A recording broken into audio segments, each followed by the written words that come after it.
जय श्री कृष्ण। संसार में अनेक तरह के लोग, अनेक प्रकार के काम, कोई किसी कार्य में लगा है, कोई किसी कार्य में लगा है, और कामों में भी अनेकता दिखाई देती है। और अनेकता भी हमारे अनेक अनेक व्यक्तियों के गुणों पर निर्भर करती है। जिस व्यक्ति में बहुत अधिक ज्ञान होता है वो अध्यापन के कार्य में लगा रहता है। जिस व्यक्ति में शूरवीरता इत्यादि होता है वो सैनिक के कार्यों को बहुत अच्छी तरह से निभाता है। पर इसके अतिरिक्त भी तो हम समाज में क्या देखते हैं कि बहुत से लोग अन्य कार्यों को करने में भी लगे हैं। हम भोजन खाते हैं, भोजन के लिए किस किस चीज़ की आवश्यकता होती है, अन्न की भी, सब्जियों की भी, और अन्य बहुत सारे पदार्थों की भी। तभी एक भोजन हमारे पास आता है। पर अगर केवल देश की रक्षा का कार्य किया जाए या अध्ययन अध्यापन का कार्य किया जाए तब भी जीवन सुचारू रूप से नहीं चल सकता।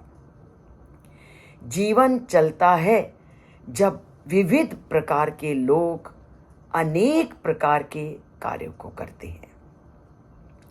जहां एक और ज्ञान का होना जीवन के लिए अनिवार्य है, दूसरी ओर जीवन की सुरक्षा जीवन के लिए अनिवार्य है, ठीक उसी प्रकार इस जीवन को, जिसकी सुरक्षा के लिए, जिसके ज्ञान को बढ़ाने के लिए हम प्रयत्न करते हैं, उस जीवन को चलाने के लिए हमें भोजन भी चाहिए। उस जीवन को चलाने के लिए हमें अन्य अनेक खाद्य पदार्थ भी चाहिए।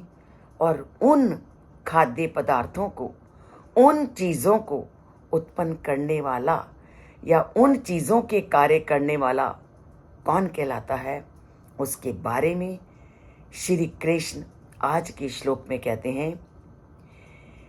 कृषि गो रक्षय वाणिज्यम वैश्य कर्म स्वभावजम और परिचर्यात्मकम कर्म शूद्रस्य अपि स्वभावजम।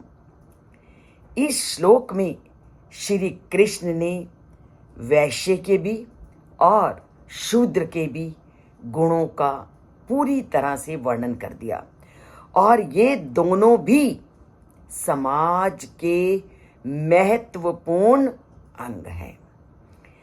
अगर हमने ज्ञान को फैलाना है, ज्ञान को प्राप्त करना है और जीवन को सुरक्षित रखना है, जहाँ एक और हमें ब्राह्मण और क्षत्रिय लोगों की आवश्यकता है, वहीं उसी जीवन को चलाने के लिए हमें वैश्य और उस जीवन को अच्छी प्रकार से चलाने के लिए शूद्र की भी आवश्यकता है।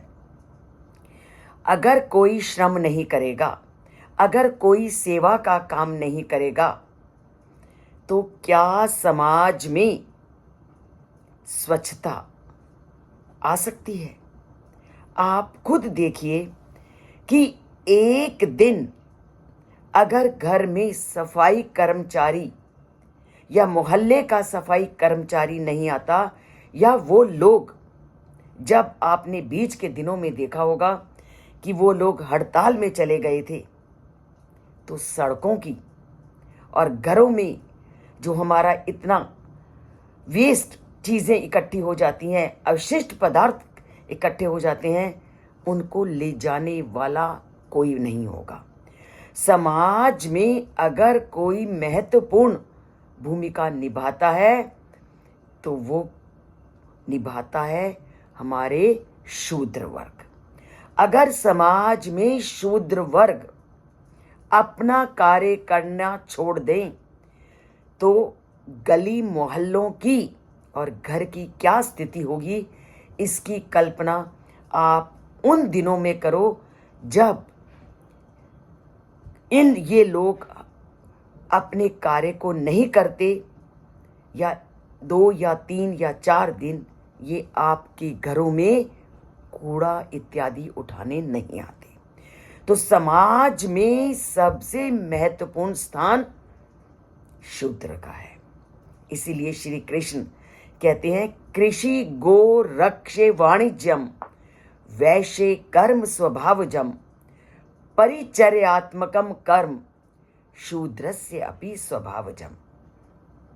कृषि, गोपालन और दुग्ध उत्पादन तथा व्यापार वैश्य गुणों से संपन्न लोगों के स्वाभाविक कार्य हैं। और शूद्रता के गुण क्या हैं? शूद्रता के गुणों से युक्त लोगों के कार्य क्या हैं? श्रम और सेवा करना उनका स्वाभाविक कार्य है। कि जो श्रम और जो सेवा का भाव शूद्र व्यक्तियों में है, वो समाज में विद्यमान किसी भी व्यक्ति में नहीं है। वैश्यों में रजोगुण की प्रधानता के साथ तमोगुण भी मिश्रित होता है। इसलिए उनकी रुचि उत्पाद करने वाले उत्पाद कार्यों, व्यापार और कृषि के माध्यम से अर्थव्यवस्था पर नियंत्रण करने और धन को इकट्ठा करने में होती है। अगर समाज में वैश्य वर्ग नहीं होगा तो जीवन की जो आवश्यकताएं हैं, रोटी, कपड़ा और मकान, ये आवश्यकताएं पूरी ही नहीं होंगी। तो वैश्य क्या है? रजोगुण प्रधान है। इसलिए कृषि, गोपालन, दुग्ध उत्पादन और अन्य जितने भी व्यापार इत्यादि जो कार्य हैं, वो किसके हैं? वैश्य के। पूरी अर्थव्यवस्था को अगर कोई नियंत्रित कर सकता है तो वह है समाज का वैश्य वर्ग।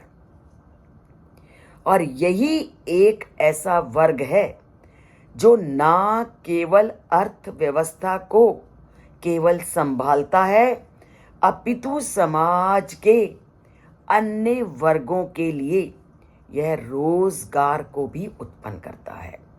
तो समाज में रोजगार को उत्पन्न करने का एकमात्र श्रेय अगर जाता है तो वो किसको जाता है? वैश्य वर्ग को। उनसे समाज के लोगों के कल्याण के लिए पुण्य और धर्म के कार्यों में धन, संपत्ति दान करने की अपेक्षा की जाती है।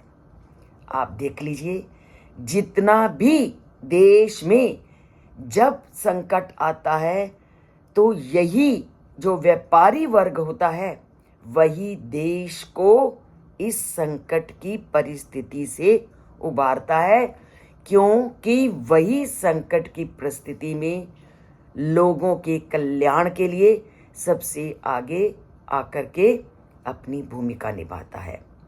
वही पुण्य कार्यों को करता है, वही धर्म से युक्त कार्य करता है, और दान करने का जो सामर्थ्य है वह भी इसी वर्ग में है। और आपने कोरोना काल में सुना भी होगा और टीवी में जो प्रतिदिन आता है कि इस व्यक्ति ने इतना सरकार के खाते में सहायता के लिए दान दिया।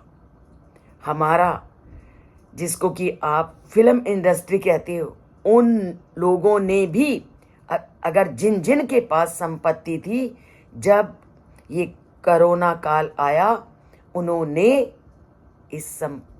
अपनी संपत्ति को देश के हित के लिए कुछ भाग दिया। इसके नाम आप भी जानते हो और हम भी जानते हैं। और बड़े बड़े उद्योगपति उन्होंने तो पूरी तरह से अपनी झोली को खोल दिया था जब देश में ऐसी संकट की स्थिति आई थी।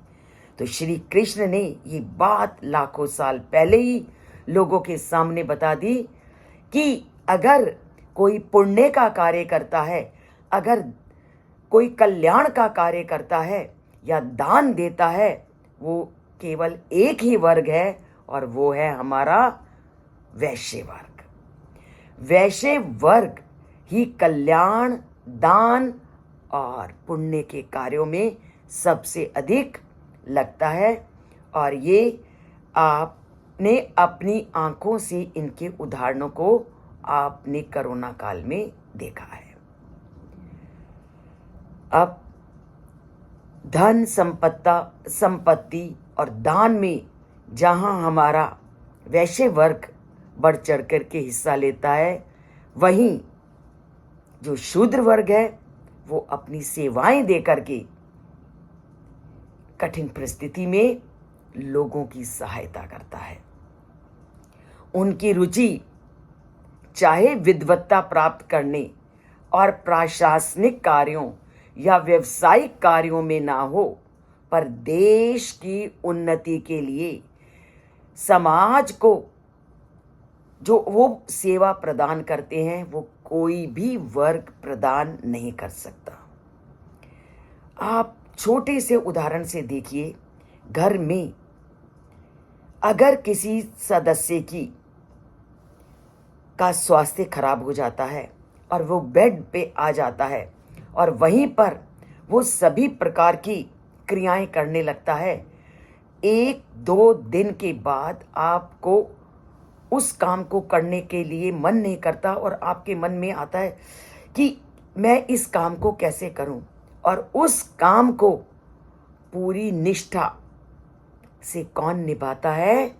हमारा ये शूद्र वर्ग। आपको कुछ समय के लिए परिवार में अस्वस्थ लोगों की जब सेवा करनी पड़ती है और उसके मल मूत्र को आपको स्वच्छ करना पड़ता है, तो आपके अंदर किस तरह की भावनाएं आती हैं वो सभी जानते हैं और उसको मुझे बताने की ज़रूरत नहीं। और ऐसी ही सेवा को हमारा जो शूद्र वर्ग होता है, बिना किसी संकोच के, बिना कोई भावना मन में रखे, वो किस दृढ़ता से इस अपने कार्य को करता है, तो ये उनके लिए हमें नमन करना चाहिए कि वो इस कार्य को कैसे पूरी निष्ठा से निभाता है। इसीलिए श्री कृष्ण ने कहा कि आप समाज के हर वर्ग के प्रति सम्मान रखो, चाहे वो ब्राह्मण वर्ग है, चाहे वो क्षत्रिय वर्ग है, चाहे वैश्य वर्ग है, चाहे शूद्र वर्ग है, और सबसे अधिक पूजनीय क्या है? हमारा शूद्र वर्ग। क्योंकि वो जिस निष्ठा से और जिस कार्य को करता है उसके लिए उसको नमन है, क्योंकि ऐसा कार्य करना कोई आसान काम नहीं है। तभी इन लोगों के लिए एक अच्छी भावना को लाने के लिए श्री कृष्ण ने कहा कि समाज में सभी वर्गों को एक समान दृष्टि से देखो और समाज के सभी लोगों के प्रति सम्मान, आदर और श्रद्धा का भाव रखो, क्योंकि सभी लोग इस धरती पर समान हैं और सभी उस ईश्वर प्रदत्त कार्य में अपनी भूमिका को निभा रहे हैं। जब सभी व्यक्ति अपना कार्य अपने योग्यता अनुसार कर रहे हैं, तो ये ऊंच और नीच की भावना को मन से निकालिए और समाज के सभी लोगों के प्रति सम्मान का दृष्टिकोण अपनाइए। तो अपनाते हैं समाज के सभी लोगों के प्रति सम्मान का दृष्टिकोण और उस परमात्मा के साथ जुड़ते हैं। और इस चैनल को सब्सक्राइब नहीं किया, सब्सक्राइब करते हैं और लाइक का बटन आपकी इच्छा पर है। लाइक कीजिए तो बहुत अच्छा लगेगा, नहीं करते तो जय श्री कृष्ण।